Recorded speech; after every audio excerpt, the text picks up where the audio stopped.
Bien.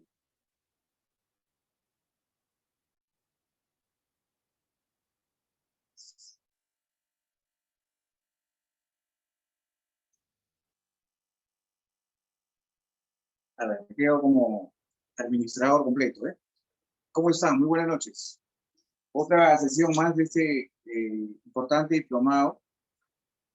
Eh, Como ya estamos haciéndolo en varias sesiones, hemos estado abordando al inicio de la semana pasada, el día lunes, lo que viene a ser nuestra temática que comprende este diplomado. El temario nos exige, de hecho, hablar un poco de lo que es teoría del delito, eh, que viene a ser la parte general comprendido en la parte general del catálogo penal, y hemos abordado lo que han sido las categorías del delito, como es tipicidad, ¿no? En toda su dimensión. Hemos entendido lo que es acción y estamos dentro de lo que viene a ser la antijuridicidad. Hoy vamos a culminar con antijuridicidad. Haremos un poco de culpabilidad. Entramos a tentativa y a ver si nos da tiempo para llegar a lo que es delitos contra el patrimonio. Iniciar la parte de derecho penal especial, abordar algunos delitos, algunos tipos penales, su estructura y todo lo demás. Bien, entonces vamos a comenzar señalando. Habíamos abordado en la sesión anterior sobre el estado de lo que era legítima defensa. ¿Sí? Legítima defensa. Faltaba abordar lo que era legítima defensa imperfecta. Legítima defensa imperfecta viene a ser cuando no cumple los requisitos, ¿no? Que solventa esta figura de legítima defensa, como hemos señalado al inicio, ¿no? Tiene que tener tres requisitos. Esto es agresión ilegítima, necesidad racional del medio empleado para impedir o repeler la agresión y falta de provocación suficiente.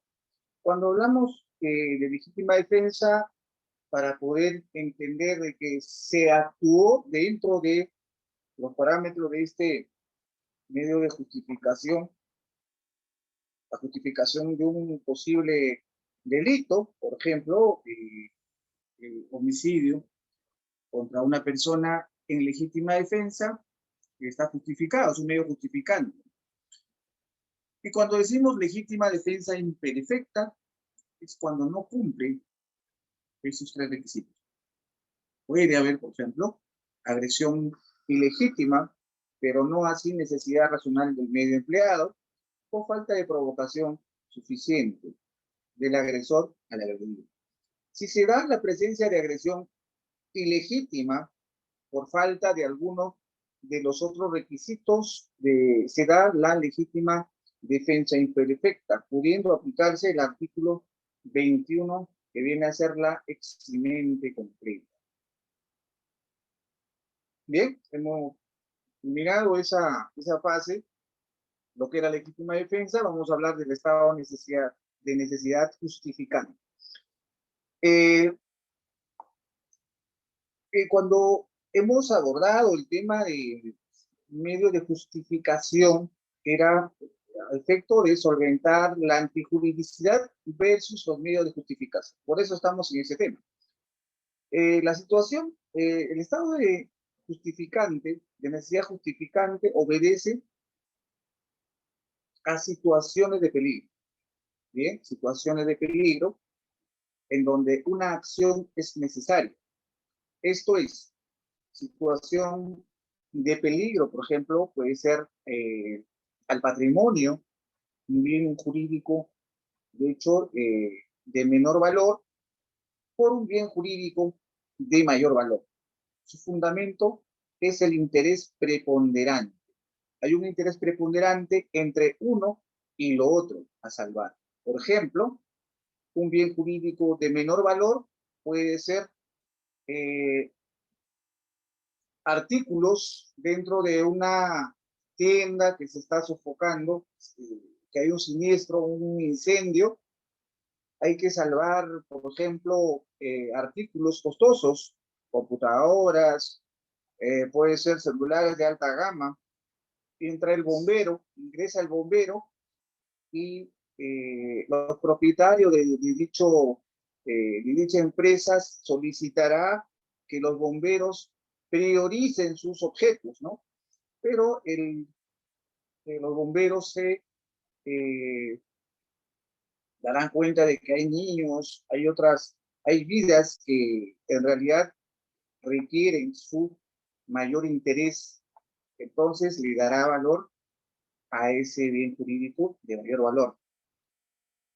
Lo otro, por ejemplo, eh, retornando, por ejemplo, a legítima defensa en nuestro país se ha dado, ejemplo, ¿no? Se ha dado unos casos eh, en donde se ha demostrado legítima defensa, o sea, casos públicos. Es el caso, por ejemplo, de Luis Llanos en el año 2011 y de Gastón Mancilla en enero 2012. Bien, en enero 2012. Este Luis Llanos, eh, si bien en el 2011 no más conocido como Dan Dan, ¿no? Que sabe artes marciales también, le disparó a dos sujetos que le habían amenazado, ¿no?, a matar, es más, tenían armas de fuego. Entonces, Usti realizó un uso racional de su arma de fuego, que estaba legitimado, tenía entrenamiento, eh, se demostró que existió falta de provocación, en fin, y actuó en base a esa figura justificante. Pero este señor también tuvo problemas hace poco, ¿no? En el norte del país, en donde ha sido nuevamente eh, violentado, ¿no?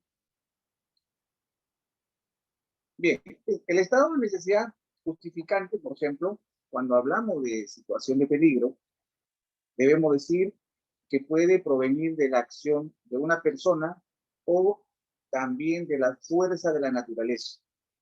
O sea, es toda situación que genera un peligro para un bien jurídico. Esta puede ser real, actual e inminente, ¿no? Esa tiene que ser más o menos la característica. Eh, Real es que no sea fantasioso. Actual, ¿no? En el momento. E inminente cuando la afectación al bien jurídico aparezca como segura o muy probable de realizar. Eh, la acción necesaria, es decir, que no haya un modo menos lesivo para evitar el mal que amenaza. Bien, por tanto, la acción no es necesaria si el peligro podía evitarse de otro modo. En el caso sería, por ejemplo, romper las puertas para salvar a una niña. Bien, o sea, se lesiona o se lesiona un bien jurídico de menor valor para salvar otro de mayor valor, ¿no? El estado de necesidad justificante también nos dice que el estado de necesidad tiene un elemento subjetivo. El sujeto debe tener conocimiento de la situación de peligro, debe tener conocimiento de la situación de peligro y la voluntad de defensa para evitar el mal grave, ¿sí? Más grave. Esto es, instantáneamente el sujeto debe tener ese conocimiento, ¿no? Porque si este conocimiento es equivocado, es decir, que creo erradamente que se da una situación de peligro que en realidad nunca existe, el caso se resolverá en base a un error de previsión, porque puede ser artículo 14 del Código Penal, el segundo párrafo. Y el estado de necesidad imperfecta, justificante imperfecta, se da en situaciones en donde la situación de peligro subsiste, ¿no? Y, por ejemplo, la acción necesaria no existe. Esto es, por ejemplo, el patrimonio, un bien jurídico de menor valor, se puede lesionar bajo el fundamento del interés preponderante, dando valor a un bien jurídico de mayor valor. Por ejemplo, la situación de peligro y falta de acción necesaria se configura el estado de necesidad justificante y perfecta, ¿no? Pudiendo aplicarse el artículo 21, que es la eximente incompleta. Y habíamos hablado, por ejemplo, de manera genérica, sobre obrar por disposición de la ley en cumplimiento de función y en el ejercicio legítimo de un derecho. Esto, cuando dice obrar por disposición de la ley, supone cumplir un deber que la ley ordena. ¿Bien? Además, en cumplimiento de una función, a ver, estamos como anfitrión, estamos aceptando, admitiendo a los que están participando de este diplomado.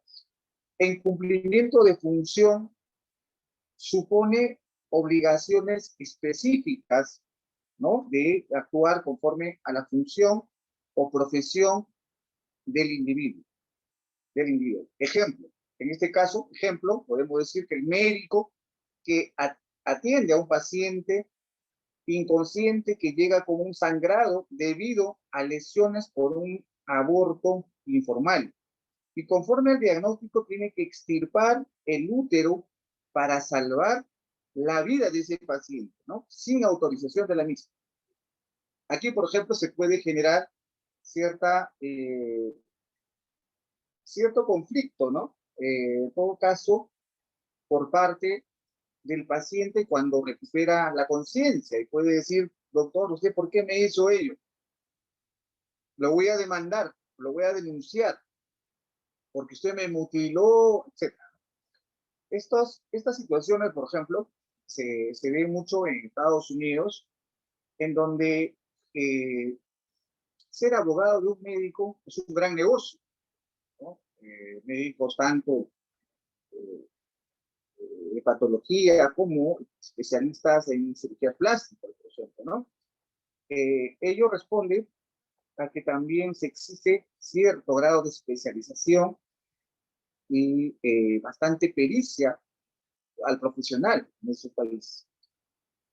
Sin embargo, el médico, conforme también le exige la profesión de la medicina, debe tomar decisiones con un elemento importante, ¿no? Con una designio importante que es que debe preponderar salvar la vida al paciente, dejando en segundo plano situaciones, por ejemplo, que no necesariamente van a ser más lesivos de la protección de la propia vida. Por ello, en cumplimiento de una función, dice, o supone obligaciones específicas de actuar conforme a la función o profesión del individuo, y es una excelente responsabilidad. Otra situación, por ejemplo, en ejercicio del legítimo derecho. Esto es cuando importa la realización de un acto no prohibido, ya que es una facultad o derecho. Esta es una regla general que envía el análisis en busca de disposiciones permisivas cualquier otro sector del ordenamiento jurídico. Ejemplo, por ejemplo, el artículo 259 y 260 del Código Procesal Penal, que es el arresto ciudadano por flagrancia, ¿no? Versus secuestro. ¿Bien? ¿Esto qué significa? Que si una turba de vecinos detienen a un sujeto y restringen la libertad ambulatoria, con señalando que este sujeto estaría marcando las propiedades para posteriormente asaltar, y ante dicha turba, al someterlo a una revisión, le encuentran planos o dirección de viviendas, en fin. Lo que se puede ver es que existe cierto marcaje o reglaje de víctimas, ¿no? Entonces, el arresto ciudadano está enmarcado dentro de la prohibición, dentro de la permisibilidad, o sea, existe, está permitido legalmente, ¿no? El artículo 259 y artículo 260. Por ello, si el sujeto que ha sido intervenido por esta turba vecinal va y denuncia un supuesto de secuestro, entonces existirá esta figura que le permitía a la población poderlo restringir su derecho al libre tránsito. Bien. Y hablamos de una figura también como es el consentimiento. Por ejemplo, es un bien jurídico que es de libre disposición, personalísimo y colectivos. Cuando hablamos de libre disposición, hacemos referencia al patrimonio, la libertad sexual y la integridad física. Personalísimos es la vida, la indemnidad sexual; colectivos, el orden socioeconómico, la seguridad pública y el medio ambiente. Esos, por ejemplo, son consentimientos, ¿no? Personalísimos. Requisito para ello, por ejemplo, es que el sujeto debe tener capacidad de comprender la situación que consiente. Cuando, por ejemplo, hablamos de consentimiento en elementos personalísimos, estamos hablando de la vida. ¿Podemos consentir que nos quiten la vida? No podemos. Hay bienes que no pueden ser consentidos. O la indemnidad sexual, por ejemplo, la agraviada menor de edad no puede dar consentimiento. La ley no permite, por ejemplo, tener relaciones sexuales con menores de 14 años. Bien, a pesar que existiese cierta permisibilidad de consentimiento. Y en los colectivos tampoco está permitido el consentimiento del orden socioeconómico, o la seguridad pública, o el medio ambiente. Ello involucra a la sociedad en general, lo cual no podríamos dar consentimiento e influir sobre ello, ¿no? Decía, los requisitos sobre esto es que el sujeto debe tener capacidad de comprender la situación que consiente. Ejemplo, indemnidad sexual. El consentimiento debe ser anterior a la acción, o sea, debe existir dicho consentimiento antes que se realice el hecho. El consentimiento no debe provenir de un error ni haber sido obtenido mediante amenaza. Bien, entonces, hasta allí, por ejemplo, hemos abordado lo que era el tema sobre antijuridicidad. Queremos hablar sobre la tentativa rápidamente. La tentativa descansa en el artículo 16 del Código Penal vigente. Capítulo segundo nos llama a entender que durante la tentativa, el agente comienza la ejecución de un delito que decidió cometer sin consumarlo. El juez reprimirá la tentativa disminuyendo prudencialmente la pena. Bien, prudencialmente la pena. La tentativa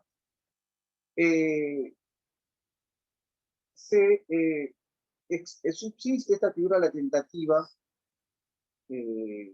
vinculado, por ejemplo, a factores como es el intercrimen, ¿no? La consumación de un delito está precedida por una serie de etapas en las que el autor comienza a proceder para concretar. Se llama etapas: interna, ideación, ¿no? Por ejemplo, etapas internas, ideación, la cual no es punible porque no podrías determinar ¿En qué momento el sujeto activo del delito va a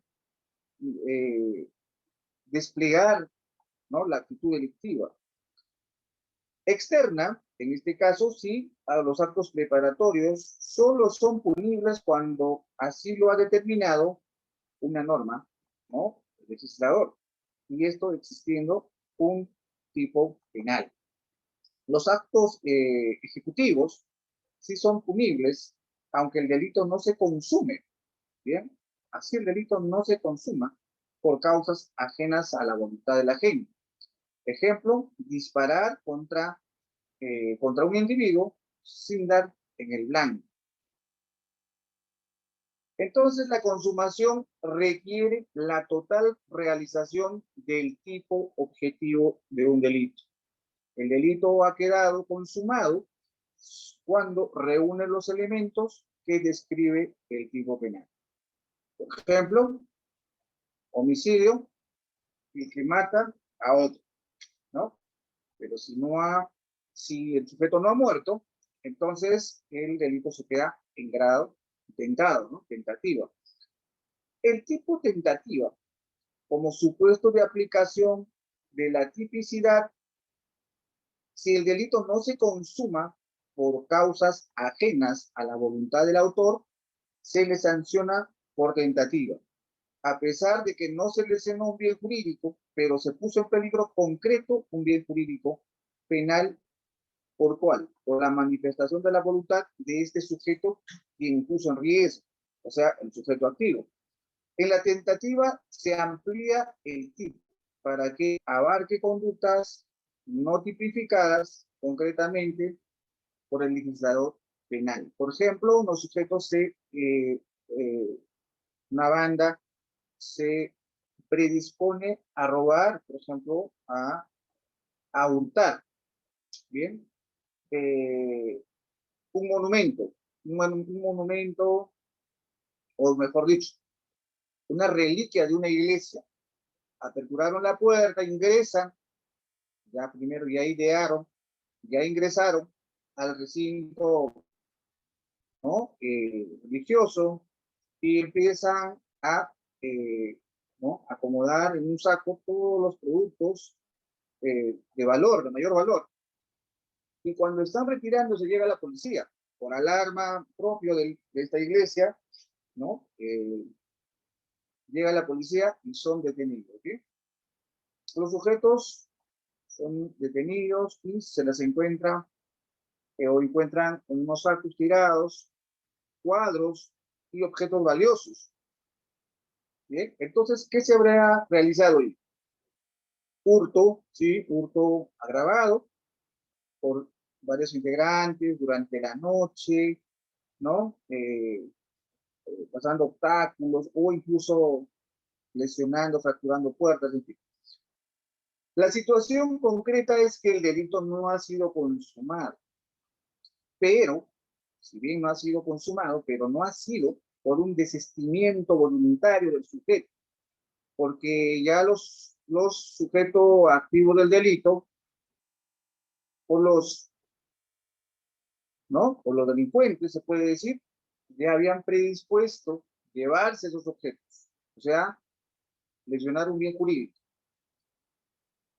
Pero, como quiera, existe la figura de la tentativa al no concretar el hecho, o sea, al menos no se ha puesto, no se ha llegado a consumar el objeto del delito, que viene a ser siempre un bien patrimonial. ¿Bien?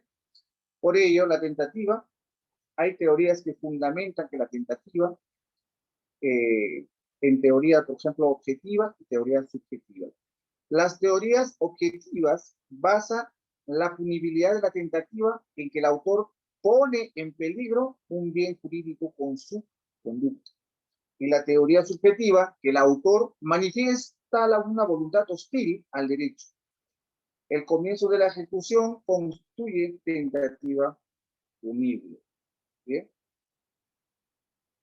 Así también existe clases de tentativa. Los elementos de la tentativa son, por ejemplo, del tipo objetivo, comienza la ejecución y que el resultado no se produzca. ¿Bien? El tipo subjetivo es que el autor haya tenido el fin de cometer un delito determinado.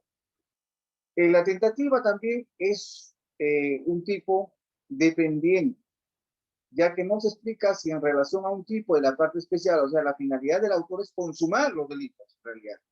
Y por ello, no hay tentativa en sí, sino tentativa de algún delito. Lo que quiero decir es que ningún sujeto activo, ninguno, se predispone a la realización de un hecho delictivo con la idea, ¿no? Con el pensamiento de que ese delito no se va a llegar a concretar.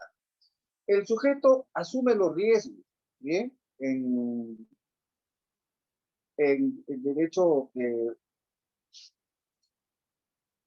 penal económico se dice asume cierto riesgo-beneficio de que va a obtener una ganancia, ¿no? Arriesgando, por ejemplo, las posibilidades de ser descubiertos. Por ello es que la tentativa será una circunstancia que aparecerá en el camino o dentro del inicio de la acción delictiva. Las tentativas también se pueden decir que existen tentativas idóneas, inidóneas, acabadas e inacabadas. Bien, cuando decimos tentativa idónea, es que la acción del autor en las circunstancias, ¿no? Que fue realizada pudo llegar a la consumación. Por ejemplo, el veneno aplicado a la víctima no lo mató. ¿Por qué? Porque se realizó un lavado en el estómago. Esta, por ejemplo, es una tentativa idónea. Tentativa idónea. Y la inidónea, cuando la acción jamás hubiera podido consumar. Ejemplo, suministrar agua en vez de veneno. Allí, por ejemplo, ¿no? Es una tentativa inidónea.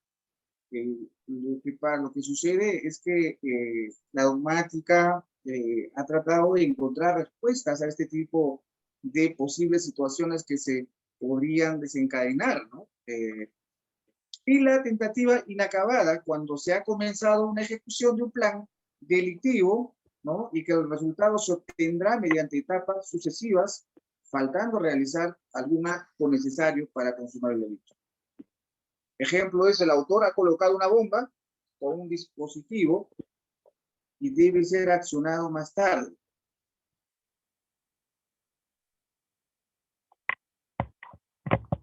¿Ya? Además, tentativa acabada, cuando el autor ha hecho todo lo necesario para consumar, estando solo pendiente la producción. Estando solo pendiente, cuando digo del resultado. Por ejemplo, se coloca una bomba que explota automáticamente una hora después. Entonces, esta diferenciación lo que va a ayudar es resolver los problemas que se puedan generar en circunstancias de la vida real, ¿no? Existen también otras teorías en cuanto a la tentativa. Esta es la teoría individual objetiva, la teoría moderna. Esta teoría, por ejemplo, individual objetiva, es una teoría moderna que combina elementos objetivos, de acuerdo a la cual se debe, en primer lugar, tener en cuenta el plan del autor. El plan del autor, casos de peligro cercano, que para el bien jurídico representa la acción realizada. Por ejemplo, acercarse a la víctima es un acto preparatorio, salvo que hacerlo para disparar el arma forme parte del plan del autor, caso el cual debe ser apreciado como un acto de ejecución. Bien. La tentativa es punible desde que hubo comienzo de la ejecución, y que ésta sea dolosa y se trate de un delito que consumarse se producirá un resultado. ¿Bien?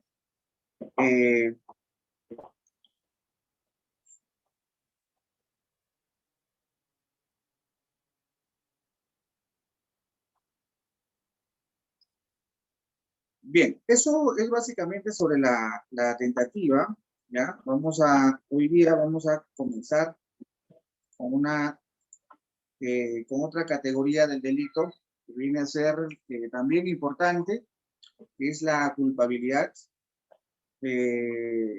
Habíamos hablado sobre la acción, juridicidad, antijuridicidad, la antijuridicidad versus medio de justificación, y lo que corresponde es la culpabilidad. Bien, la culpabilidad, última de las categorías del delito, se puede decir que es un conjunto de condiciones que permiten declarar a alguien como culpable, ¿bien? O responsable de un delito. Porque, ojo, ahí estamos hablando de la culpabilidad como categoría, la culpabilidad como categoría, no como principio, ¿bien? Y podemos decir, por ejemplo, que culpable es aquel que pudiendo, ¿no? No sea motivado ni por el deber impuesto por la norma, ni por la amenaza penal dirigida contra la infracción a ella. Decía Basigalupo, ¿no? A ver, aquí tiene su audio prendido por ahí. Podemos decir que la culpabilidad también, como lo explica Zaffaroni, es el juicio necesario para vincular en forma personalizada al injusto a su autor. ¿Bien? Y en su caso, operar como principal indicador de la máxima de la magnitud del poder punitivo que puede ejercer sobre él. En concreto, también, estos son conceptos teóricos, por ejemplo, que se recoge tanto de Basigalupo, de Zaffaroni, Muñoz Conde, ¿no? Que dan respuesta conceptual a esta categoría.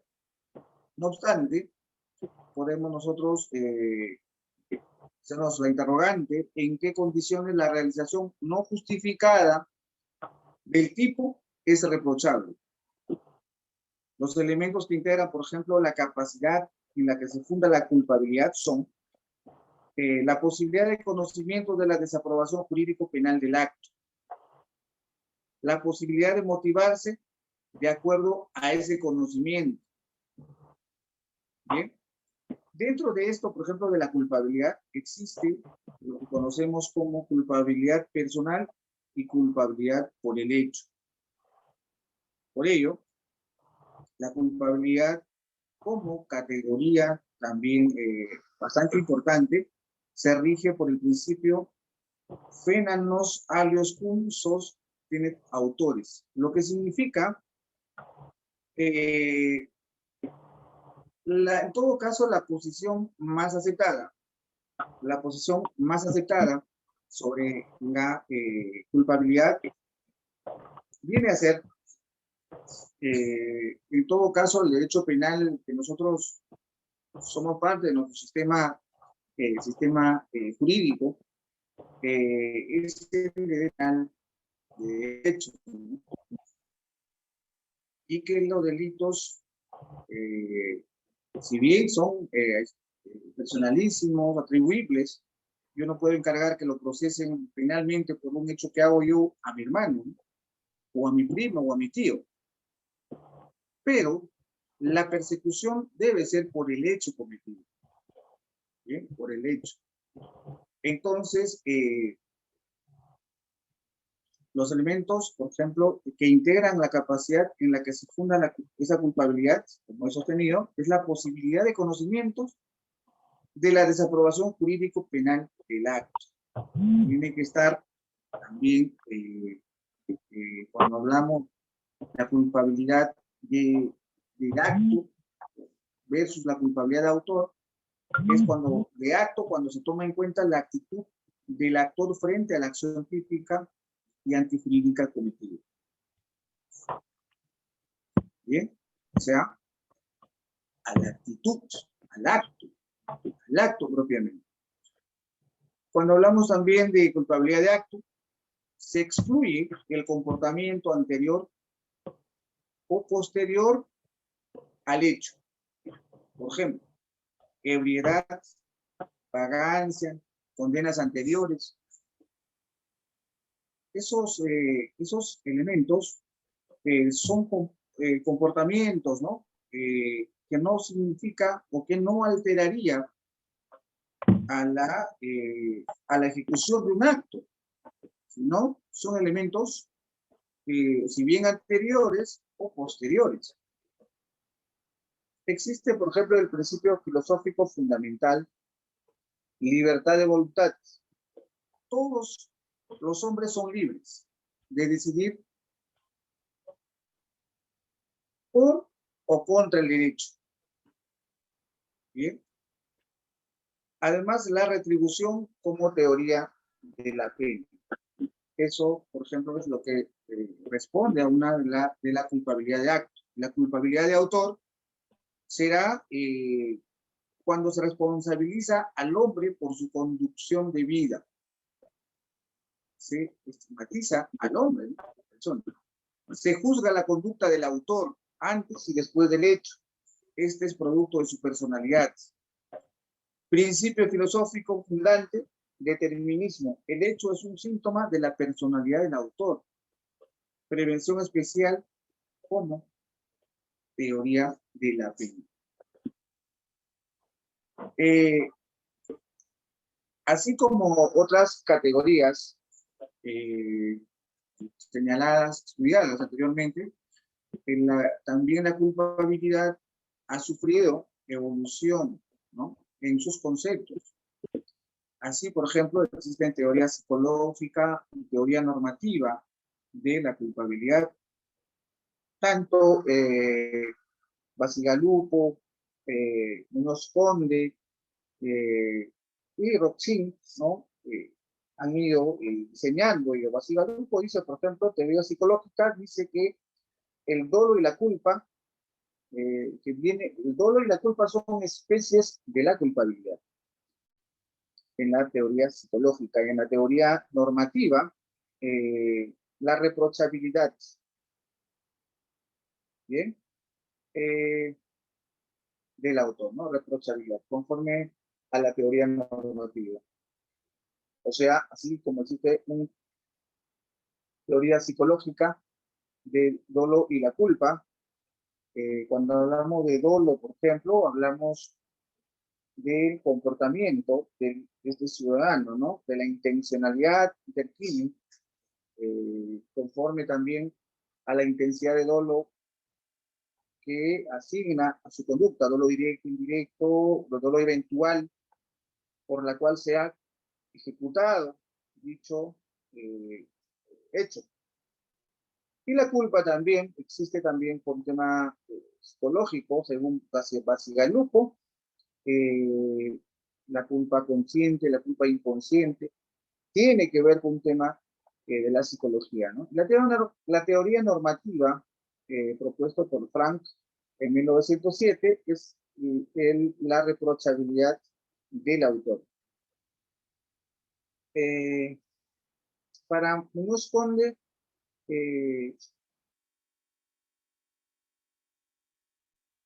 se basa solo ¿no? en la descripción inicial sobre la culpabilidad, como lo ha señalado, es un conjunto de condiciones que permite declarar a alguien como culpable o responsable de un medio, ¿no?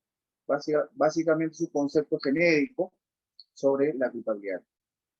Y la insuficiencia del concepto de culpabilidad tradicional de Roxin, por ejemplo, el concepto psicológico al normativo de culpabilidad, critica el concepto normativo de culpabilidad.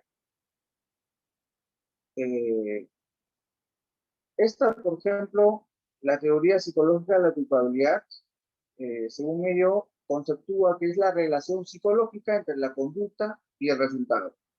Bien, el injusto vendría a ser el elemento objetivo y la culpabilidad subjetivo, dolo y culpa. Y la teoría puramente normativa, la culpabilidad, por ejemplo, viene a ser un reproche al injusto del autor. Para ello existen condiciones, como es la posibilidad de comprender la criminalidad del acto o gozar de un ámbito de autodeterminación suficiente.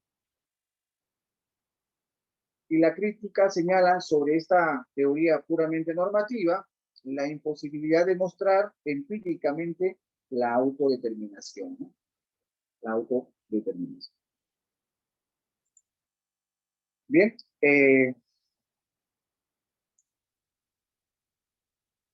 ahora vamos a terminado estas tres categorías del delito. Siempre es más corta el tema del delito, la categoría de resultado, la categoría que más es discutible por sus variantes y por los elementos que van a comprender es la tipicidad. ¿Sí? Hemos estado dos sesiones de tipicidad. Y hoy, estimados amigos, vamos a pasar, colegas, a delitos, conforme a nuestro temario de este diplomado. Vamos a comenzar a tocar el delito contra el patrimonio, los delitos contra el patrimonio. Es amplio, el delito contra el patrimonio. Dentro de ellos se encuentra hurto, robo, estafa, extorsión, chantaje, también usurpación, ¿no? Entonces, vamos a comenzar con el delito más usual de esta catálogo de delitos contra el patrimonio, que es el hurto simple. En nuestro Código Penal está, lo tipifica el artículo 185, lo cual su definición o la prohibición legal no señala que o sea, cualquier sujeto, no requiere de una condición especial. Dice, el que puede ser cualquiera. Para obtener provecho, se apodera ilegítimamente de un bien mueble total o parcialmente ajeno, sustrayéndolo del lugar donde se encuentra. Bien. Se equiparan a bien mueble, por ejemplo, cuando hablamos de bien mueble, también energía eléctrica, el gas, el agua, cualquier otra energía o elemento que tenga valor económico, ¿sí? Así como el espectro electromagnético. ¿Cuál es el alcance de esta descripción? Lo que significa el delito contra el patrimonio, los efectos del delito del sujeto activo va a estar orientado a un bien jurídico protegido. Este bien jurídico protegido no es la vida, no es el cuerpo, no es la salud, sino viene a ser el objeto del delito un bien inmueble. Puede ser un objeto como un celular, puede ser una televisión, un instrumento musical, un libro valioso, ¿bien? Y ese objeto, una de las características, por ejemplo, es que debe tener un valor también pecuniario, ¿no?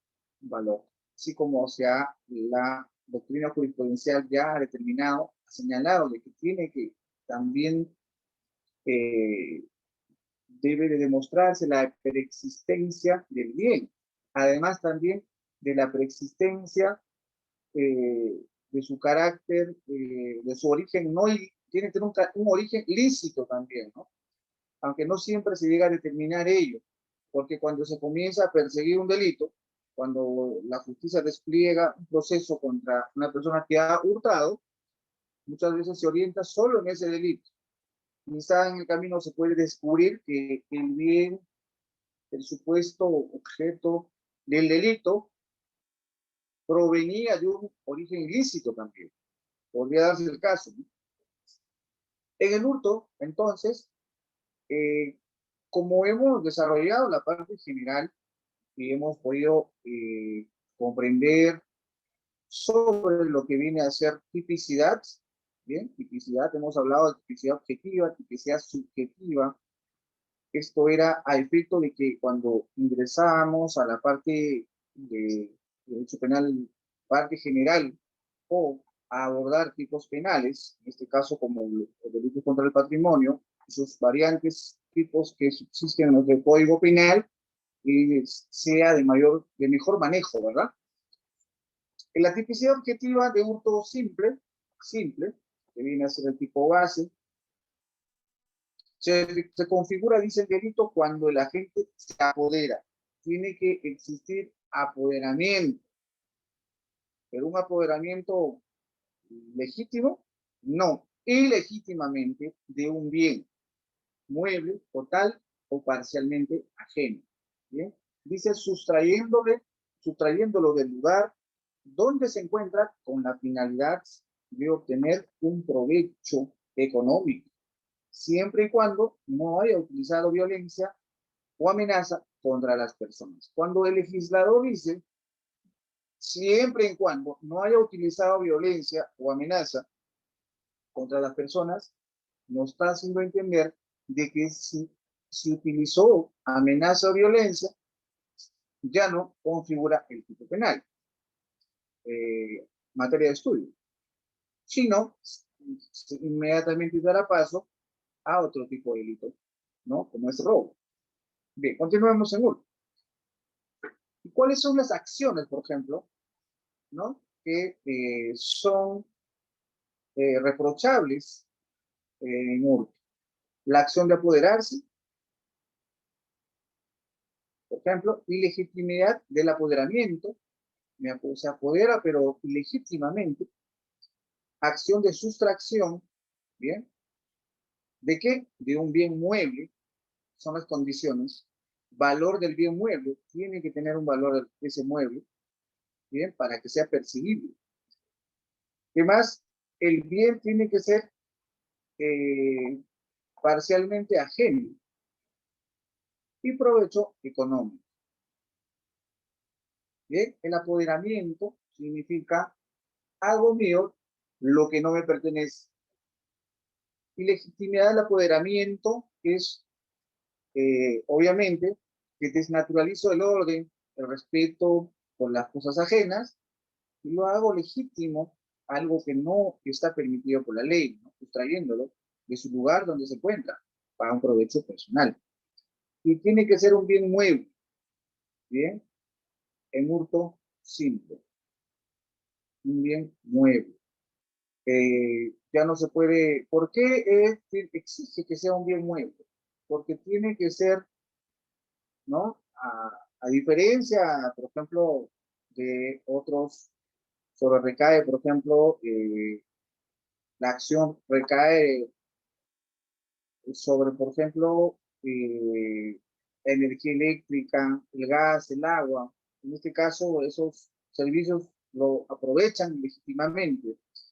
Pero cuando hablamos que el hurto simple debe ser sobre bien mueble, es porque el legislador ha previsto que pues, no puedes hurtar una casa, porque aquí lo que se trata es de sustraer, cambiar de lugar original, ¿no?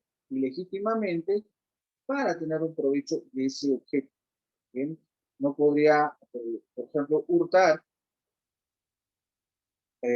una piscina, ¿no? Tiene que ser algo que pueda ser variable de su ubicación. Y dice un bien parcialmente ajeno. Parcialmente ajeno. O sea, yo me puedo hurtar yo mismo y denunciarme a mí mismo. ¿Sabes qué? Edgar lo hurtó a John. Yo me llamo Edgar John. ¿No? Dice, tiene que ser parcialmente ajeno. Puede ser que dentro de mi familia puedo denunciar a los que viven conmigo por haberme hurtado, creo que me ha hurtado. Bien, parcialmente ajeno, comprendido, ¿no? Provecho económico. Una de las características o condición de la acción para que se configure el tipo hecho económico. Alguien podrá hurtar algo sin necesidad de un provecho económico. O sea, el objeto del delito debe estar revestido por un valor, por cierto valor. Por ejemplo, la luz, la corriente eléctrica, el agua, ello, por ejemplo, tiene un valor, un costo. El luto simple también nos dice que es un bien jurídico, es un delito que se punible en protección de bienes jurídicos, ¿no? Por ejemplo, el patrimonio, para que constituya un delito, el monto debe superar la remuneración mínima vital, ¿no? Esa era una tradición jurídica de que, de no ser así, ya no se podría considerar delito, ¿no? Sería una bagatela, una falta. O sea, eh, a pesar de que sigue cuando hablamos eh, de conductas, reproche de conductas, a pesar de que el sujeto realiza una acción típica, antijurídica y culpable, bien, de repente cierta característica de su acción no lo hace punible, en todo caso perseguible como delito, pero sí puede ser perseguible como falta. Bien, por eso no todo delito será sancionado, por ejemplo, punto famélico, por ejemplo. Eso lo hemos visto en la teoría del delito, ¿no? Al inicio. Otra característica del hurto es que el sujeto pasivo, o sea, el agraviado, el poseedor legítimo del bien, el propietario, puede ser también una persona jurídica. Bien, como abogados sabemos que vas a poder de repente en algún momento representar como agraviado a Metro, a Totus o a lo demás cadena de tiendas por departamentos, supermercados, porque dice que alguien, los trabajadores o los clientes, ¿no? Agarraron unos productos y superaron esa cuantía. Y entonces, aquí sí, por ejemplo, el agraviado será una persona jurídica, ¿no? Una persona jurídica. El sujeto activo sí no requiere una distinción especial, será cualquier persona natural, ¿no? Y eh, es quien realiza la acción típica del hurto. En la tipicidad subjetiva del hurto es el injusto penal, mentalmente doloso, además de intención de la gente de obtener un provecho.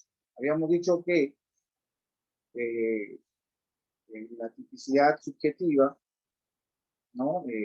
O dentro de la teoría del delito, cuando hablamos de la elementos objetivos y subjetivos, hablamos del dolo, por ejemplo, del dolo, de actuar con dolo, cierta conducta, y pertenecía al elemento subjetivo del tipo. Y ello se descubría luego de haber encontrado, por ejemplo, los elementos objetivos. Por ejemplo, que se haya descubierto el objeto del delito dentro de la mochila de una persona, ¿no? Entonces se deducirá cuál ha sido la forma de su obrar. ¿Bien? Bueno, hay que entender que por estos delitos no se actúa por culpa, son delitos netamente dolosos. O sea, debe existir conocimiento y voluntad internalizada por la gente, el sujeto activo del delito, de querer apoderarse, pero sacar, además de ello, no solo apoderarse por apoderarse, porque un celular ajeno en mi bolsillo no me da ningún tipo de provecho, a menos que yo exija el provecho, y eso es venderlo. ¿sí? O usarlo. Esa es una variabilidad de hurto también que vamos a ver. Este delito de hurto en la vista de la antijuridicidad se verificará si efectivamente antijuridicidad, ya habíamos hablado de la tipicidad objetiva subjetiva, y aplicando lo aprendido en teoría del delito, podemos decir que la antijuridicidad era la conducta contraria a la norma por parte del sujeto. En fin, aplicamos a hurto y decimos que la antijuridicidad de la conducta en el delito de hurto se verificará si efectivamente se ha lesionado al derecho. ¿Al derecho de qué? De propiedad y demás, si no concurre alguna norma permisiva o causa de justificación. Bien, causa de justificación. Habíamos hablado de causa de justificación, error de tipo vencible, invencible, error de prohibición, culturalmente condicionado, ¿no? Y otros, por ejemplo, legítima defensa, estado de necesidad. Eso se analizará si se actuó, si adolece, si subsiste algún medio de justificación que haga saber de que el ciudadano tal agarró las cosas, pero no tenía conocimiento, el conocimiento ¿no? Delictuoso de su acto. Eso es el análisis antijurídico de hurto.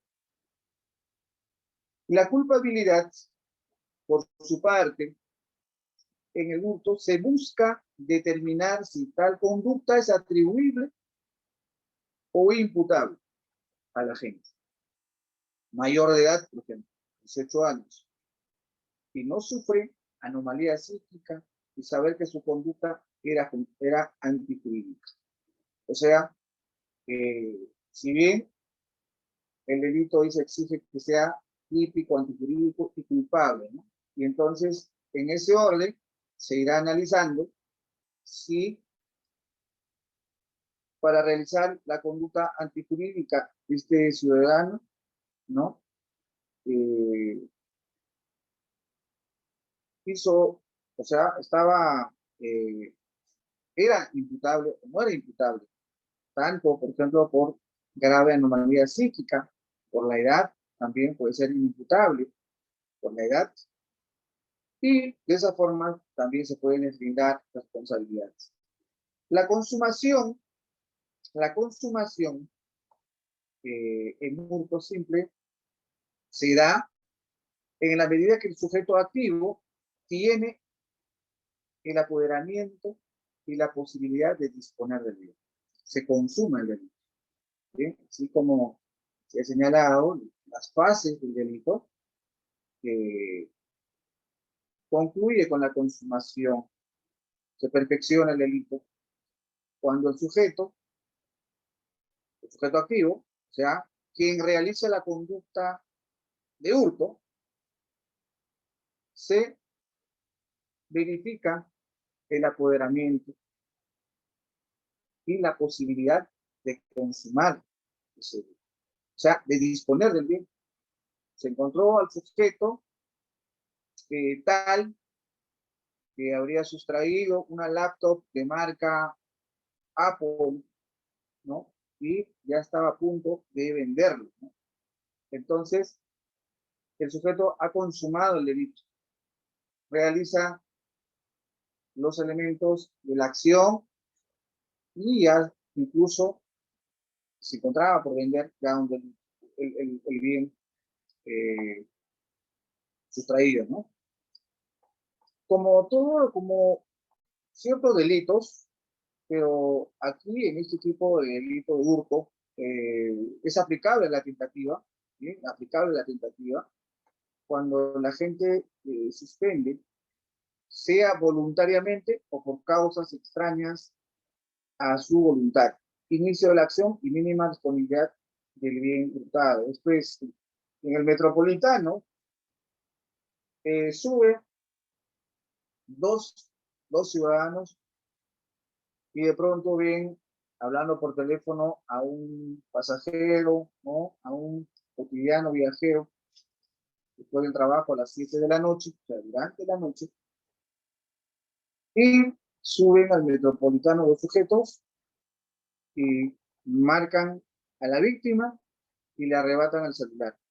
Bien, ante la turba, tratan de huir por la otra puerta, pero no abre la puerta, y entonces los pasajeros lo que hacen es, ¿no? Los, los agarran, los golpean y los ponen a la disposición de las autoridades. Se detiene el metropolitano y llaman a la policía y los dos sujetos serán detenidos, ¿no? Le dice que el celular ha sido hurtado, pero ahí está el celular, logró recuperar, un poco raspado, golpeado, ¿no? Se va y pone la denuncia y el fiscal dice que es un hurto en grave tentativa. ¿Por qué? Porque no se llegó a cumplir la fase, la consumación. O sea, el sujeto no ha llegado a tener la disponibilidad del bien hurtado. Si bien realiza la acción de apoderamiento, ¿no? Porque le arrebató el teléfono sin violencia ni amenaza, obviamente, pero pudo recuperar. Y por una situación eh, exterior a él, o sea, diferente al mismo sujeto que ha hurtado, ¿no? Sino por los viajeros, por los pasajeros. La penalidad para este delito es no mayor de 1 ni mayor de 3 años pena privativa de libertad. En fin, entonces, para la configuración del delito de hurto es necesario que se cumplan con los tipos objetivos subjetivos contenidos en la norma penal. Por ejemplo, así el hurto constituye en tomar una cosa mueble ajena sin la voluntad de su dueño. Bien, además debe existir un apoderamiento. Esto presupone que es una situación de disponibilidad real a la anterior, que se vulnera tomando el agente en una posición igual o en todo la de un propietario. De pronto se apropia del bien, se hace del bien y toma el lugar del propietario, y pretende disponer de él. Esa es la conducta, básicamente. Además que el objeto sobre el cual recae la acción del delito, celular, por ejemplo, ¿no? Es un bien mueble ajeno, ¿sí? Mueble ajeno. Además debe existir dolo. Ya habíamos dicho que el hurto no hay por culpa, ¿no? Es doloso. Por ello, se entiende que el sujeto tiene voluntad de conciencia, conocimiento y voluntad de realizar el injusto penal. Y por último, además se debe exigir el ánimo de obtener un provecho propio. Un provecho propio. Se debe... ¿Y qué es esto de provecho propio? No es otra cosa más de obtener un beneficio de un bien de la cual se ha apoderado legítimamente, ¿no? Y ese deseo debe ser observable, verificable, ¿no? En conocimientos objetivos. Más adelante. Entonces, cuando hablamos, por ejemplo, de tener un beneficio, no necesariamente puede ser vender un celular, ¿no? Como también señalado, el hurto también se manifiesta mediante el uso, en todo caso ilegítimo, de por ejemplo, el agua o la electricidad, ¿no? Se puede realizar uso, ¿no? Un beneficio propio. Por ejemplo, en la doctrina se dice los elementos subjetivos solo pueden ser objetos de prueba indirecta. ¿Sí? De prueba indirecta. Pero es preciso señalar y probar los hechos básicos que conducen a la afirmación del dolo. Lo dice el recurso nulidad 347-2004 definido. Bien, eso es la descripción del tipo penal de hurto. Bien, es la descripción necesaria. Hurto simple. Y el hurto agravado, obviamente, subsiste para que sea agravado ciertas características en donde le van a dar mayor reproche, por lo cual también mayor penalidad, ¿no?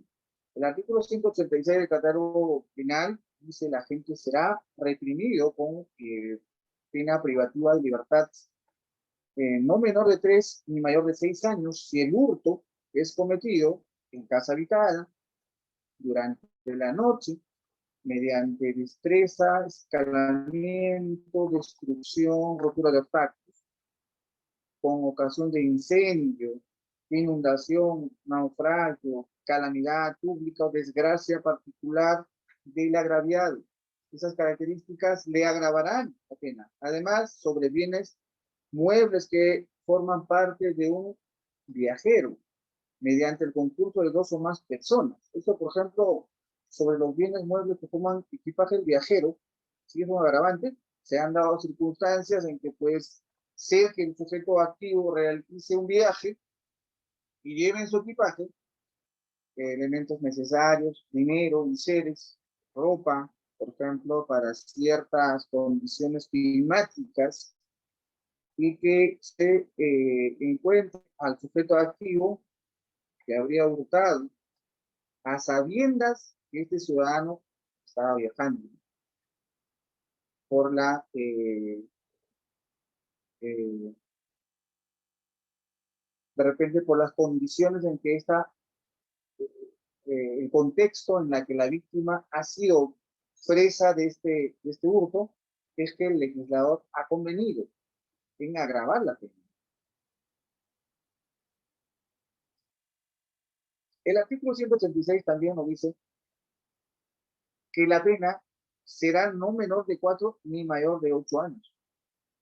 Si el hurto es cometido por un agente que actúa en calidad de integrante de una organización destinada a perpetrar los delitos, a perpetrar estos delitos. Bien, si bien el margen punitivo es más alto, de 4 a 8 años. Además, si este sujeto activo actúa sobre bienes, comete el hurto sobre bienes de valor científico o que integren el patrimonio cultural de la nación, mediante la utilización del sistema de transferencia electrónica de fondos de la telemática en general, o la violación del empleo de claves secretas. Bien, cuando o colocando a la víctima o sus familiares en grave situación económica. Además, con empleo de materiales o artefactos explosivos para la destrucción o rotura de obstáculos. Bien, no es ajeno a estas situaciones, a agravamiento de la pena en situaciones en donde se ha descrito que podrían, sí, realizarse, ¿no? El artículo 186 nos dice o prohíbe, diciendo que la pena no será menor de 8 ni mayor de 15 años cuando el agente actúa en calidad de jefe, cabecilla o dirigente de una organización destinada a perpetrar estos delitos, que normalmente no se realiza, ¿no? Este agravamiento, no he visto muchos casos en donde se le ponga tanta pena, ¿bien? Como el hurto simple, el hurto agravado también exige tipicidad objetiva. Para la tipicidad objetiva, que viene a ser elementos descriptivos del tipo, elementos normativos, ¿no?, que debe realizar el sujeto para poder estar dentro de esta imputación y pueda subsumir su actuar al tipo, a este tipo específico de agravado. se requiere la presencia de la totalidad de los elementos típicos, ¿bien? Del hurto base, o sea, del tipo base, menos el valor pecuniario. Importa más el modo como se realiza la sustracción, bien, el apoderamiento, que el valor referencial del bien. Lo que aquí pretendemos señalar es que si bien en el tipo base, que la pena es ínfima, de 1 a 3 años, exige una de las condiciones de la acción que el valor supere a una remuneración vital para que pueda ser perseguible como delito, ¿correcto? O sea, la norma no exige, no prohíbe la conducta solamente, sino debe, el mismo objeto del delito debe superar un valor pecuniario específico a efecto de que pueda ser perseguible, si no, se cree pues que se vulnera el principio de lesividad, bien, que debe subsistir cuando se interpreta o cuando se realiza este trabajo de imputación o de persecución penal sobre la lesión a un bien jurídico, pues a un bien jurídico. Para ello, el reproche también debe ser comprendido, vinculado, si hubo grave puesta en peligro, ¿no? Y si existió mucha lesividad sobre el bien jurídico. En cambio, en el hurto agravado es diferente.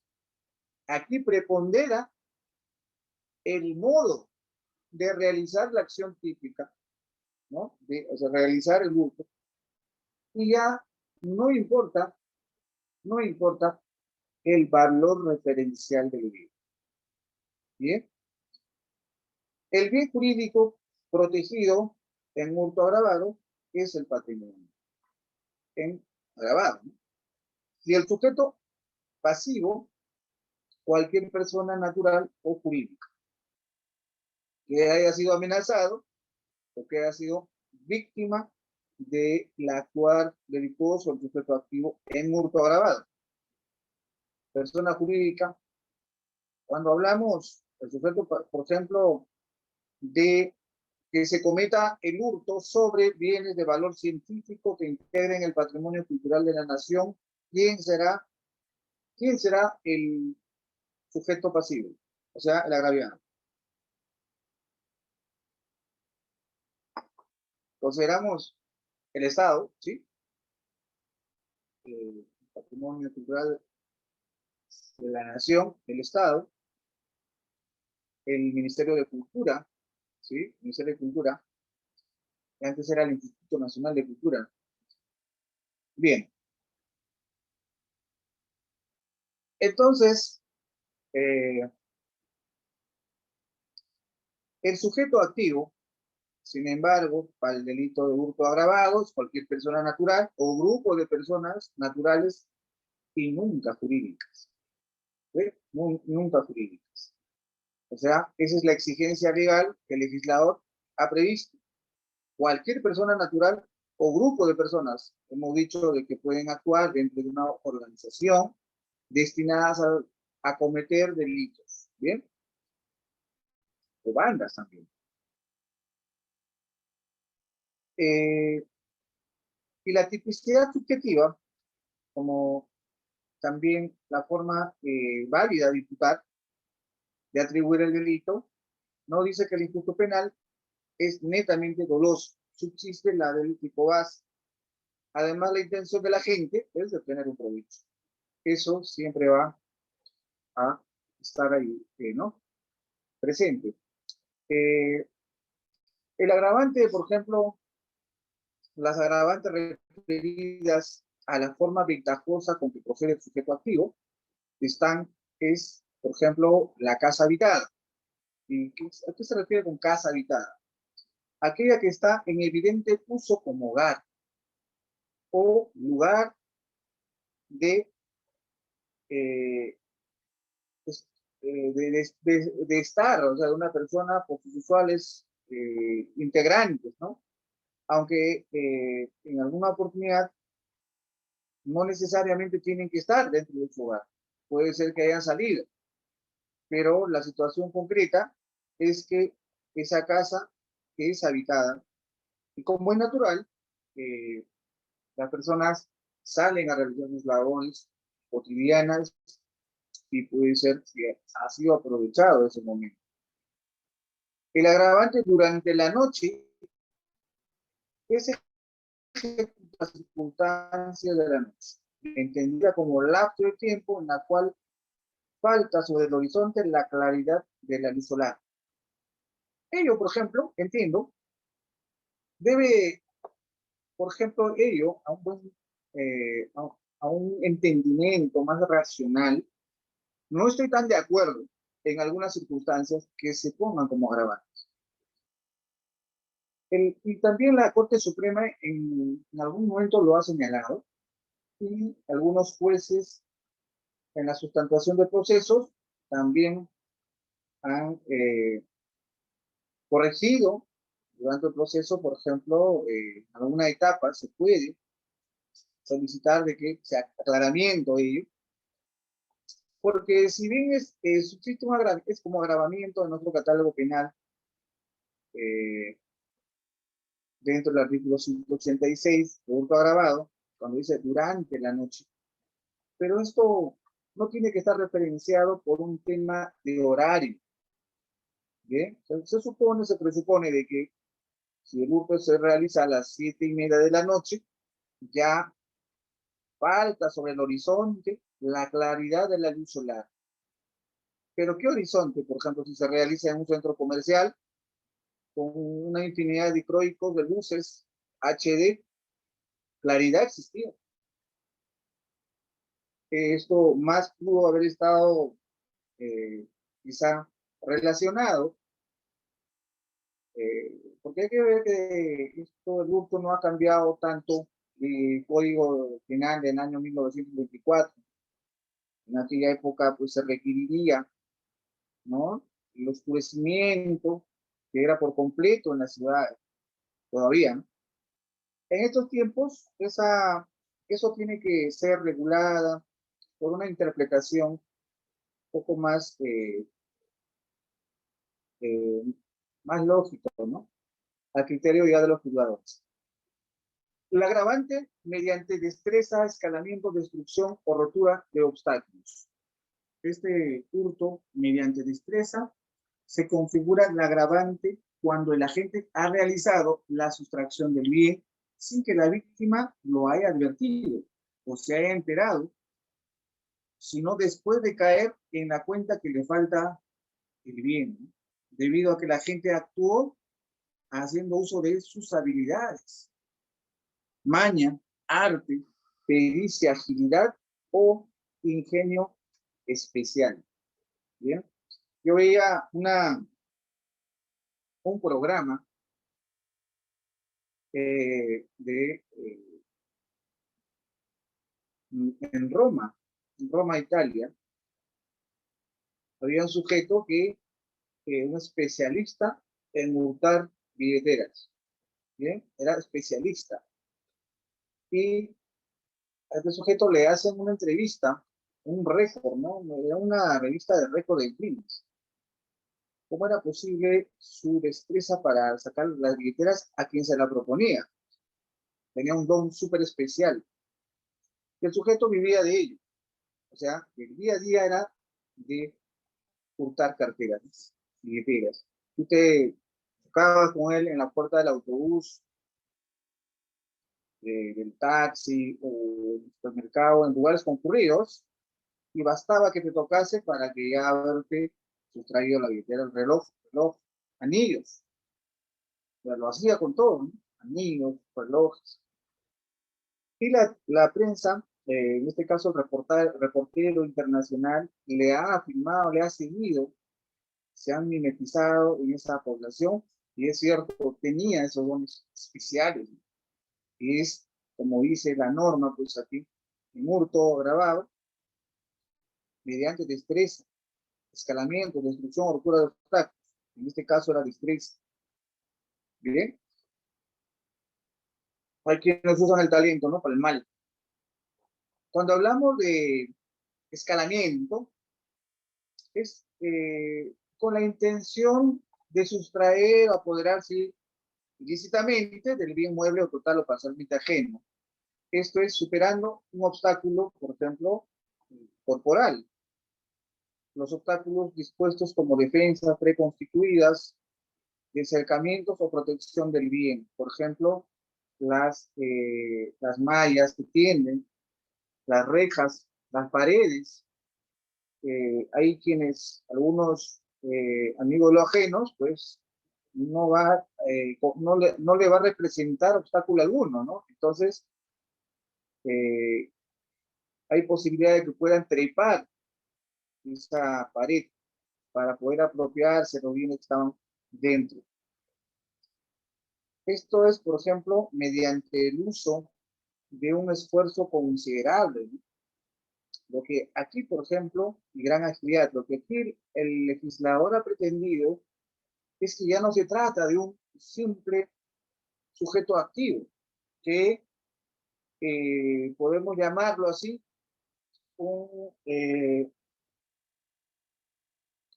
un delincuente eh, novato, que actúa como probar suerte. No, sino este sujeto tiene cierta destreza especializada, por ejemplo, en trepar o destruir obstáculos.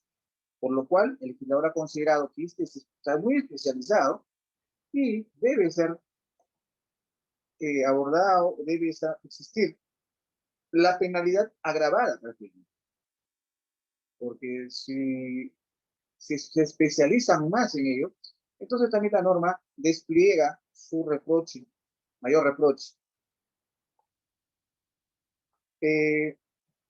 Cuando dice hurto de destrucción, roturas de obstáculos, es cuando el sujeto activo destruye, inutiliza las defensas o la medida de las protecciones que preconstituidas del bien mueble. Bien, del bien mueble de la que el sujeto activo pretende apoderarse. Se configura el agravante cuando el sujeto, por ejemplo, la finalidad de apoderarse ilegítimamente del bien, intencionalmente ocasiona la fractura, ruptura, abertura, quiebre, destrozo, desgarro de las defensas preconstituidas del bien. ¿Bien? Fracturar los cerrojos usando pata y cabra, ¿no? O, por ejemplo, perforando los pisos para poder ingresar. Eso es destrucción o rotura de obstáculos. También se han previsto los casos de hurto ocurridos con ocasión de incendio, naufragio, calamidad pública, desgracia particular de la gravedad. Ello en realidad es explicable que lejos de mostrar solidaridad se aprovecha al momento de apoderarse de los objetos. Un bus que viene, que cae en el medio de la nada, ¿bien? Los ocupantes están heridos, otros están muertos, no hay control, no hay seguridad sobre ningún bien allí. Llegan los moradores de esa zona o algunos curiosos que se detienen con el vehículo. Si bien no ejercen ni violencia ni amenaza, pero lo que hacen en vez de auxiliarlos es agarrar los equipajes, los celulares, los enseres personales de estos agraviados, de estas víctimas del accidente, y agudizan o agravan la situación ya en la que se encuentran. Eso, por ejemplo, es el hurto ocurrido por ocasión de incendio, naufragio, calamidad pública. Bien. El hurto sobre los bienes muebles del equipaje del viajero, por ejemplo, se agrava o configura la agravación de esto cuando la gente, sabiendo que su víctima es un viajero, ilícitamente le sustrae. se apodera de su equipaje. Bien, es indiferente si la sustracción se realizó en pleno viaje o cuando la víctima estaba descansando por una escala que tuvo. Pues esa, eh, esa mal actuar de los viajeros, por ejemplo, de que ven que su compañero de viaje está durmiendo, y típico de los que bajan en paraderos informales, ¿no? Se van con la mochila ajena. En esto se entiende que el viajero es la persona que no está en su lugar de domicilio, ¿no? Sino en otro lugar donde tiene lo básico, lo indispensable, lo necesario, documentación personal, y el no portar, por ejemplo, documentos podría representar riesgos, razón por la cual se justifica el agravamiento en este, ¿no? En este tipo de hurto. Mediante el concurso de 2 o más personas. Esto sí es de la vida común, la cual se perpetra con el concurso de 2 o más personas, se produce cuando los agentes se apoderan de un bien mueble, ¿no? Entonces, es preciso señalar que entre los coautores debe existir un mínimo acuerdo de perfeccionar el hurto. No obstante, tal acuerdo no debe connotar permanencia en la comisión de este tipo de delitos. Pues en tal caso estaremos ante una banda que configura otra agravante diferente a la que venimos señalando. Bien, así es. El último acuerdo plenario, el acuerdo plenario 6/2019, señala o hace referencia, por ejemplo, a los integrantes, a lo que es banda, la diferenciación entre banda y organización criminal. Y cuando dice en banda, hace una descripción. Una de las características es que, si bien no existe permanencia en el tiempo, más que estos delitos son habituales, son repentinos, ¿sí? Pero en banda sí exige que la unión de estas personas de manera más informal que en una organización criminal, porque en el tema de banda no existe un tema de perpetualizar la banda o el compendio de sus integrantes, sino se trata de realizar delitos. Pero debe existir para agravamiento, en todo caso para la subsistencia ya del título de banda, es que dicho grupo de personas, dice la Corte Suprema, que debe estar comprendido en varios delitos, ¿no? O sea, su objetivo es realizar delitos de esta naturaleza, pero están agrupados con esas finalidades. Cuando dice por un agente que actúa en calidad de integrante de una organización destinada a perpetrar los delitos, el agravamiento en hurto, estamos frente a un agravante por condición o cualidad de agente. Habíamos dicho que algunos el delito es personalísimo, es punible el acto, bien, pero que en ciertas circunstancias se agrava cuando alguna condición o cualidad reviste a un sujeto, ¿no? Esto es, por ejemplo, como está en el inciso segundo del artículo 186, la existencia de la organización criminal destinada a cometer hurtos y luego el que sea integrante de la misma. Ello significa que la organización tiene jerarquía, reparto de roles, permanencia en el tiempo y estructura orgánica. O sea, son una modalidad ya más especializada. Sobre bienes de valor científico o que integren el patrimonio cultural de la nación. Para esto, por ejemplo, los bienes de valor científico tienen que referirse a productos de investigación capaces de ser registrables, ¿no?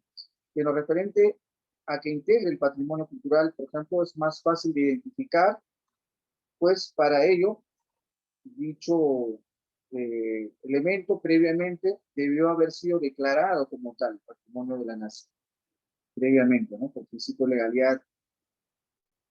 El fundamento de este agravante, por ejemplo, radica en su importancia y significado de los bienes objetos del hurto para el desarrollo científico del país y por su legado histórico, artístico, cultural de los mismos. El legislador ha previsto ello también con la finalidad de que hay que entender de que un patrimonio cultural de la nación, el Estado es el agraviado, y cuando el objeto son bienes de valor científico, van a lesionar, va a haber una mayor amplitud de lesión, ¿no? Incluso en valores también casi incuantificables. Mediante la utilización de sistemas de transferencia electrónica de fondos, de la telemática en general, o la violación del empleo de claves secretas, ese tipo de hurtos contemporáneos. Hoy en día también, con el adelanto de la tecnología, se hacen transferencias de dinero y pagos solo desde un dispositivo móvil. Ello también han traído consigo ¿no? el apoderamiento de personas con talento para este tipo de acciones, ¿no? Y apoderarse de esta forma un patrimonio ajeno. Se ha visto, por ejemplo, el uso de dispositivos que permiten copiar las claves secretas y luego hacer operaciones de dinero, de retiro de dinero, ¿no? De ahí que al existir nuevas formas de comisión del delito, el legislador se ve en la necesidad de agravar, de penalizar estas nuevas conductas. Caso, ¿no? De la trabajadora de un banco que había realizado estos retiros, ¿no? El concepto, por ejemplo, de hurto agravado, la noción de banda importa una pluralidad de agentes activos reunidos para planificar, dirigir y efectuar una empresa de carácter delictiva, ¿no? Lo cual supone, dice, una presencia de jefe, quien ordena a otros que obedecen, a fin que se realicen los actos ilícitos y repartirse de acuerdo a sus responsabilidades el botín, el producto del acto ilícito. El expediente 240, 240-87 en Lima, por ejemplo, explica en el Código Penal, en la jurisprudencia, en la página 289 y 291 sobre este tipo agravado, colocando a la víctima y a su familia en grave situación económica. Esto, por ejemplo, se presenta el agravante cuando la víctima o la familia depende directamente de aquella. Como consecuencia, el hurto se ha quedado desprovista de los recursos económicos indispensables para satisfacer sus necesidades y de su familia. Esto también, claro, en su momento, debe ser probado, ¿no? Debe ser probado, y conforme a ello, pues se le planteará el agravamiento. Y como último agravante, el empleo de materiales o artefactos explosivos para la destrucción o rotura de objetos. Se entiende de materiales explosivos, por ejemplo, a todas aquellas sustancias que tienen compuestos químicos, ¿bien?, susceptibles de generar explosión, o sea, dinamita, por ejemplo, ¿no? Esto puede ser de dos formas, provocado o accidental. En tanto, por ejemplo, artefactos explosivos son todos aquellos diseñados para hacer explosión y generar efectos destructores. La agravante, el fundamento del agravante en este caso es la peligrosidad de los medios empleados. ¿Bien? ¿Por qué? Porque si bien el agente se propone romper un obstáculo con un artefacto explosivo, por ejemplo, romper la puerta trasera de un banco,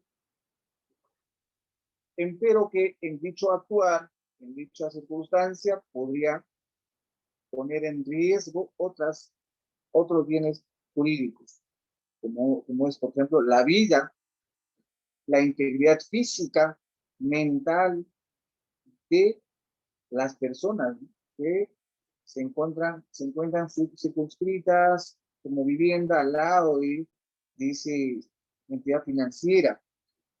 Bien, además, ello también, si bien como bien jurídico de mayor valor, la vida, la salud mental, también puede lesionar patrimonialmente a otros, a terceros. Ello justifica que sea considerado como un agravante de hurto. El agente actúa en calidad de jefe, cabecilla o dirigente de una organización destinada a perpetrar delitos. Aquí se prevé la conducta del líder de la organización, ¿no? O sea, una cualidad especial que se requiere. Tiene que ser líder, tiene que ser aprobado. Una cualidad, se persigue la cualidad de la gente. Para determinar ello, estamos ante una organización delictiva. El operador jurídico deberá verificar, o sea, el fiscal o el juzgador en su momento tendrá que verificar si ésta tiene cierta permanencia en el tiempo y existe separación de funciones o roles entre sus integrantes. Por ejemplo, ánimos socios, ánimos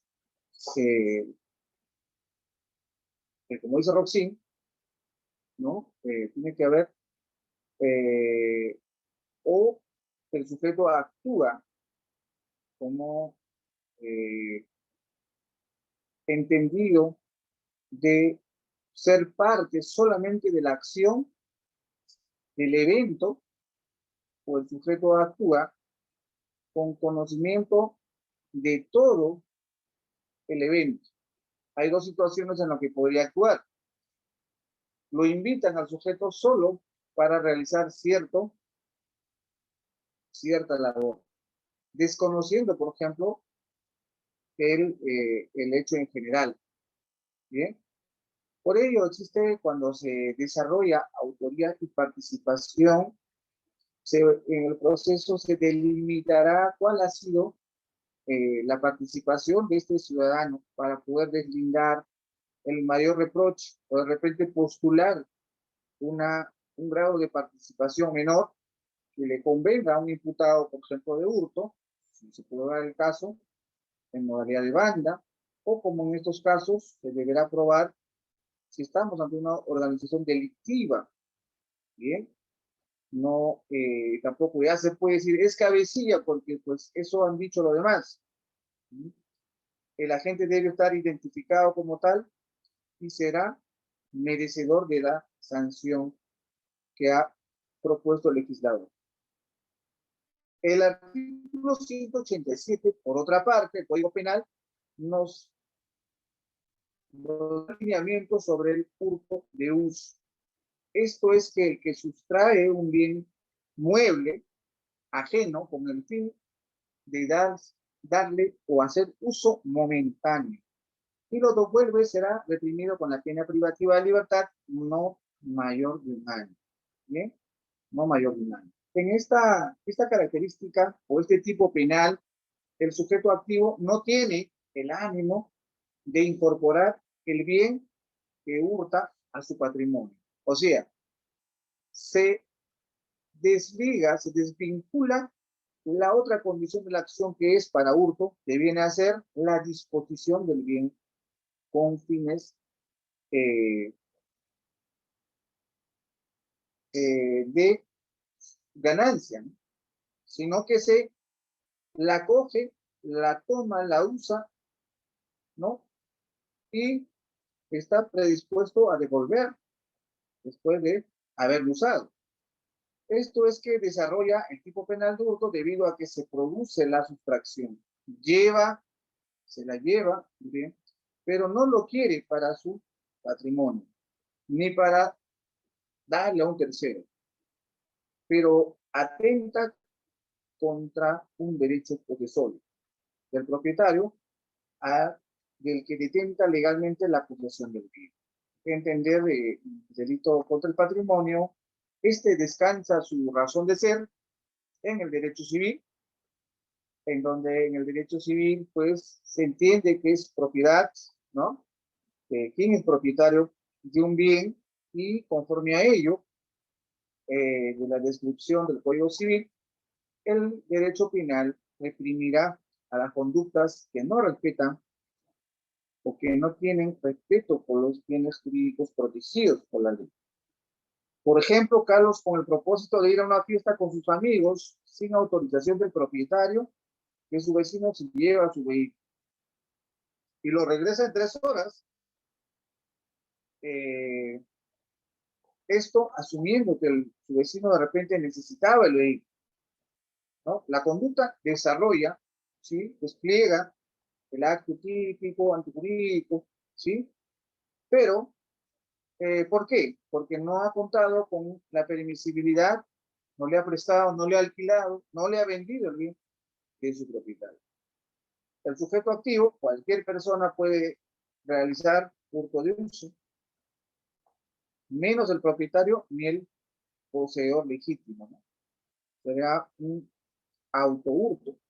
El sujeto pasivo, por otra parte, es el dueño o poseedor del bien sobre el cual recae el delito, ¿no? Objeto del delito. La tipicidad subjetiva exige dolo, no es culposo. Muy bien. Hasta aquí hemos desarrollado lo que es hurto y vamos a comenzar, hoy hay tiempo, a abordar lo que es robo. Lo que es robo, habíamos algún momento señalado que los delitos contra el patrimonio eran estos con los cuales nuestro país lidiaba ¿no? En materia judicial.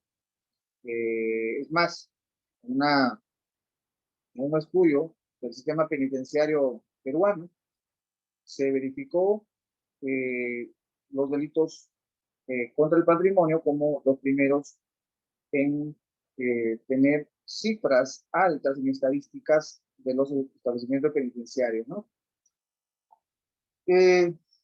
Bien, cuando hablamos de robo, estamos hablando de, de un tipo de delito, un tipo eh, diferente al delito de hurto, por sus propias características diferenciadoras. Esto es que el artículo 188 del Código Penal señala o reprime al que se apodera ilegítimamente de un bien mueble, total o parcialmente ajeno, aprovechándose de él, sustrayendo el lugar donde se encuentra. Ojo, hasta aquí era hurto, ¿cierto? Pero dice la norma, exige la norma, empleando violencia contra la persona o amenazándola con un peligro inminente para su vida o su integridad física. En esta descripción típica que le corresponde a robo, podemos entender de que ya no se trata de un simple apoderamiento, sino apoderamiento y disposición, como era hurto, sino se trata de un apoderamiento para disponer un bien mueble, pero con el uso de violencia. Y el uso de la violencia ¿no? De distintas formas. Esto es usando armamentos, armas de fuego, armas blancas u otras. Pero no solo dice violencia, además exige que exista amenaza, o puede existir amenaza contra el sujeto pasivo, ¿no? La cual, por un miedo, por peligro inminente, por su vida, su integridad, en muchas ocasiones permitirá que que se lleven sus objetos personales o en el peor de los casos se resistirá, incluso puede sufrir consecuencias más graves. Aquí estamos, en robo estamos ante un delito pluriofensivo.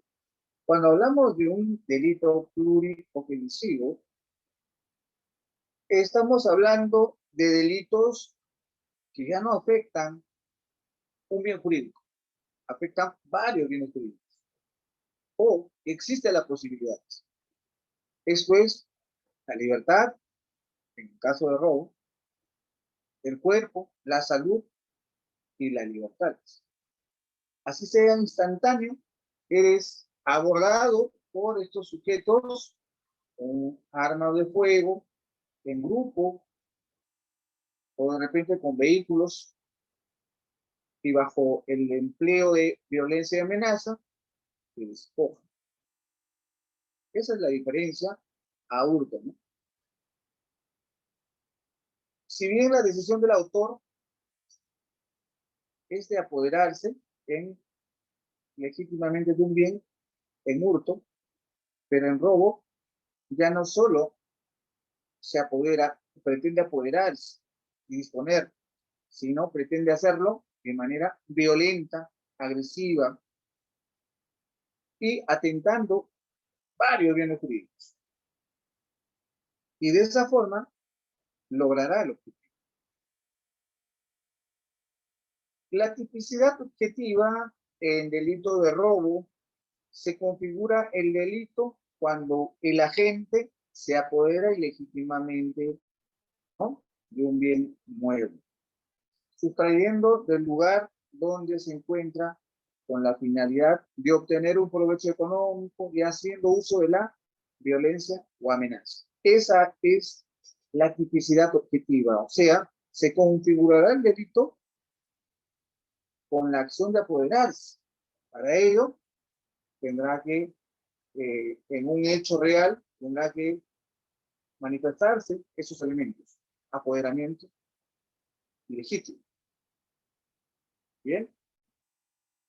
Y para ello tendrá que estar un objeto del delito, un objeto que se usó para el delito, un arma de fuego, ¿sí?, provisto de cartuchos. Bien. De esa forma existe esa vinculación para poder realizar los elementos descriptivos del tipo, elemento en la tipicidad objetiva. El bien jurídico protegido en el delito de robo es el patrimonio, la libertad, la vida, el cuerpo y la salud. Cuando había señalado en el delito de hurto, solo era el patrimonio, ¿cierto? En el delito de robo ya no es solo el patrimonio, sino, como bien lo he señalado, es un delito pluriofensivo, de pluralidad de posibilidad de lesiones a bienes jurídicos, como es la libertad también, porque en un momento te cierran los vehículos, te quitan las cosas, te amenazaron, te asustaron, hicieron disparos, y hubo ahí todo un suceso, ¿no?, de peligro a bienes jurídicos. El sujeto pasivo de la acción sobre quien ejerce la violencia y del delito es el propietario del bien mueble. Si me roban el vehículo con pistolas, a base de pistolas, soy el agraviado porque era el que conducía el vehículo y he sido despojado de mi vehículo con amenaza, con violencia. Es más, tengo lesiones. ¿Bien? Ese es el sujeto activo, pasivo, sobre quien se ejerció el delito, se desplegó el delito. la violencia, la amenaza y el despojo, por último. También estos delitos se llaman delitos violentos, delitos de despojo. El sujeto activo, cualquier persona natural que nunca jurídico. Bien, jurídico es imposible que, por ejemplo, una empresa formal, que se dedica a aduanas, pues se ponga a robar, ¿no? Tipicidad subjetiva, entendido si esto es doloso o culposo, estamos ante un injusto penal netamente doloso. Además, que la intención de la gente de obtener un provecho. Eso es lo que debemos perseguir cuando se sustancie sobre la descripción del elemento subjetivo del tipo. ¿Qué pretendió el sujeto con ese actuar delictuoso, con ese actuar, con esos elementos objetivos probados? Se puede determinar a partir de ello la tipicidad subjetiva. El sujeto actuó con dolo. ¿Por qué? ¿Cómo pruebo dolo? De los elementos objetivos normativos del tipo objetivo, realizó de esta forma. Es más, tenía cómplices que realizaron previos marcajes, reglajes, para facilitar su posterior configuración de este delito. La antijuridicidad se verifica si efectivamente se ha lesionado el derecho de propiedad y demás, si no concurre norma alguna permisiva o causa de justificación. Dentro de la antijuridicidad se verificará que si se ha llegado o no a vulnerar el derecho de propiedad. Además, se verá si el sujeto era imputable o existía algún medio de justificación que justifique la actuación delictuosa, ¿no? O el medio delictuoso de su actuar. La culpabilidad, sin embargo, busca determinar si la conducta es atribuible o imputable a la gente. Bien, mayor de 18 años y no sufre grave alteración o anomalía psíquica y saber que su conducta era antijurídica propiamente. La consumación, la última fase del actuar delictivo, se da en la medida que el sujeto activo tiene el apoderamiento y la posibilidad de disponer del bien. O sea, se consumó porque el sujeto lo encontraron con el vehículo en su garaje y horas antes había sido reportado robado con las mismas características de quien ha sido hallado en su vivienda, ¿no? La tentativa, cuando la gente suspende, ya sea por voluntad propia o causas extrañas a su voluntad, inicio la acción y mínima disponibilidad del bien, en este caso, robado. Bien, entonces sí es aplicable la tentativa. La penalidad para este delito, no menor de 1, ni mayor de 3 años pena privativa de libertad en robo simple del tipo base. Bien, aquí nos vamos a quedar. Hay que vamos a continuar el día miércoles con lo que viene, robo agravado, y los demás tipos penales que comprenden el delito, el catálogo del delito contra el patrimonio. Muy bien. Bien, hemos terminado. Si tienen alguna consulta, interrogante o algo, lo absolvemos de inmediato.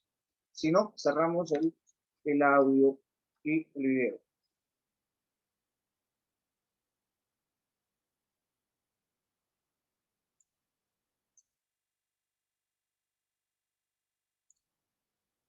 Bien. Vamos a ver. ¿Están conectados? ¿Cuántos? Sí, doctor, buenas noches. Estamos tanto por Zoom como por Facebook.